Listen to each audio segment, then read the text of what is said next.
brand safety has really broadened out as a strategy.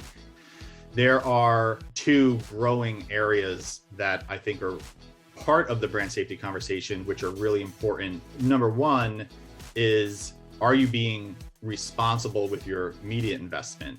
And organizations like the WFA and their GARM initiative have done a lot of really good work here to build frameworks that the industry can use so that advertisers can essentially support quality journalism, not use legacy blunt instruments to block content that is helpful to consumers.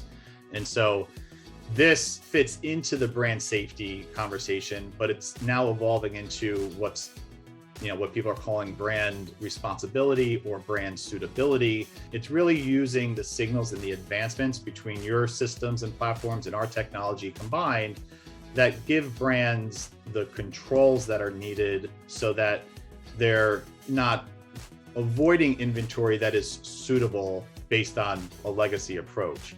So I think there's a broader story around what's suitable.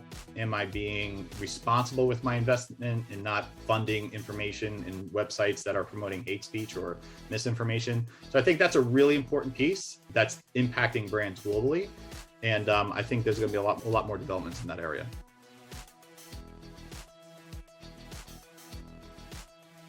I think the biggest one that's on everyone's mind is the growing regulatory environment, which impacts tactically how advertising will be bought, sold, and measured.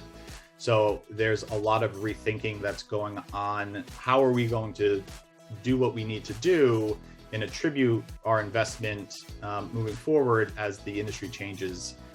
You want to be really mindful to not fall into what we call the cookieless trap. And what I mean by that is, just because there's a solution out there that says it's cookieless, the next question that brands and partners need to start asking is, okay, you're cookieless, but are you privacy first and privacy friendly? Because if we're still doing the same things, but it's not a cookie, it's another identifier, then we haven't really solved the problem.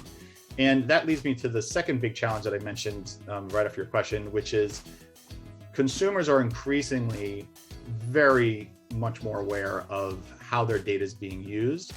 And if brands are not aware of that and not taking measures to do that, then you start to get into the sentiment of how consumers think about the brand. And the last thing that an advertiser wants to do is be in an environment where their consumers and customers are feeling like their data is being misused or misrepresented.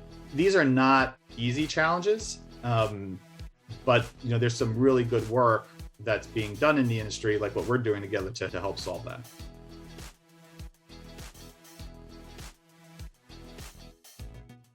Trend that we've seen drive really the most adoption is that every brand needs to ensure that they're not running on content that may be unsuitable, right? And each brand is customized, right?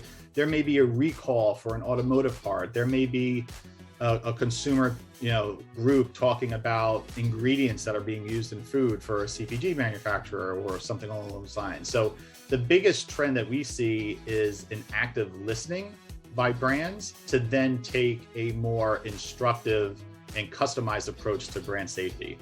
Then the other two parts, which I mentioned above, which are really, am I being responsible with my investment? And that is, I do not want to fund misinformation or hate speech or fake news and things of that nature. And that's really important because we as an industry are starting to be more aware that the advertising that we're all running is supportive of this open internet ecosystem. And then the last piece is that the other brand safety is emerging to more of a suitability conversation as well, which is not using legacy tools that may have avoided inventory that was actually suitable. So the new tools and the new technology are starting to help there. So those three areas are probably the biggest trends that we see happening with brand safety.